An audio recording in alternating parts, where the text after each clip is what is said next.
Zelensky Putin के चक्रव्यूह में घिरे हुए हैं, तो मुश्किल की इस घड़ी में यूक्रेन के कुछ नेता और अफसर दौलत जमा करने में जुटे हुए हैं। सवाल है कि 11 महीने में ही ज़ेलेंस्की की सरकार भ्रष्टाचार की जाल में कैसे फंस गई?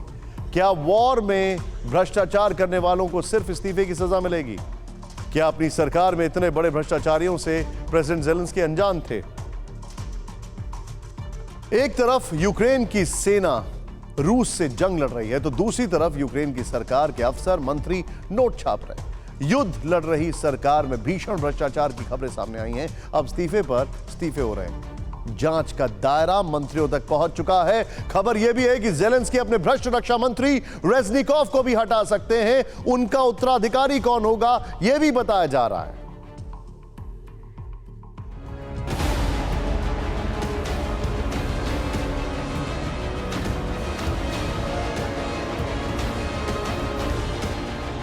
ज़ेलेंस्की यूक्रेन को भ्रष्टाचार से मुक्ति दिलाने के वादे पर ही अपने देश के सबसे दमदार नेता और फिर राष्ट्रपति बने।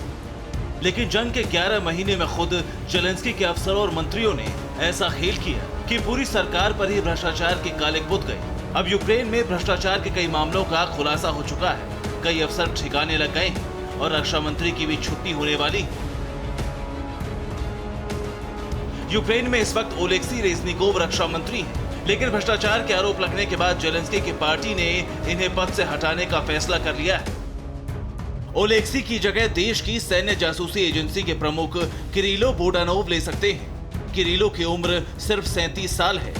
फिलहाल GOR सैन्य खुफिया एजेंसी के प्रमुख हैं। नवंबर 2021 में ओलेक्सी को देश का रक्षा मंत्री बनाया गया था। यूक्रेन में युद्ध के दौरान सैनिकों की रसद को लेकर बड़ा घोटाला हुआ है।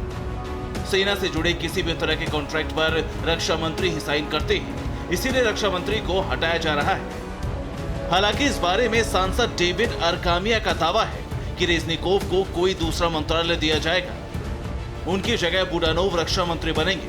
वैसे अभी तक इस फैसले को लेकर कोई औपचारिक ऐलान नहीं किया गया है, लेकिन अटकलें तेज है। दावा यह भी किया जा रहा है कि असल में यूक्रेन की रणनीति है कि हालात को देखते हुए किसी राजनेता को नहीं, बल्कि सेना के अधिकारी को रक्षा मंत्रालय सौंपा जाए। यही वजह है कि यूक्रेनी सरकार के सूत्र सफाई दे रहे हैं कि रक्षा मंत्री का घोटालों से कोई लेना देना नहीं है। फिर भी ज़ेलेंस्की लोगों को मैसेज देने के लिए रक्षा मंत्री को हटा रहे हैं। कुछ रिपोर्ट्स में यह भी दावा किया गया है कि रक्षा मंत्री ने रूस की जमीन पर प्रहार करने का जो बयान दिया था, उसी की वजह से उनकी कुर्सी जा रही है। लेकिन यह सच है कि यूक्रेन सरकार भ्रष्टाचार के भंवर में फंस चुकी है।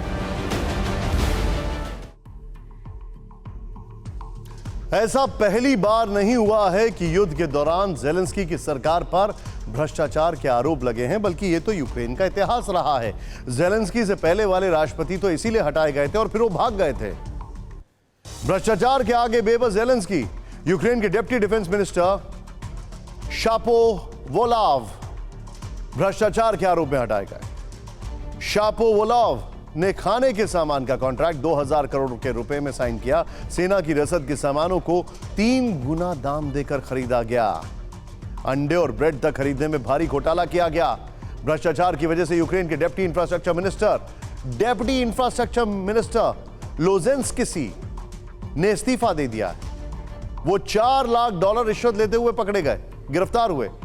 प्रेसिडेंट एडमिनिस्ट्रेशन के डिप्टी हेड तिमोशेंको ने भी भ्रष्टाचार के आरोप लगने पर इस्तीफा दिया।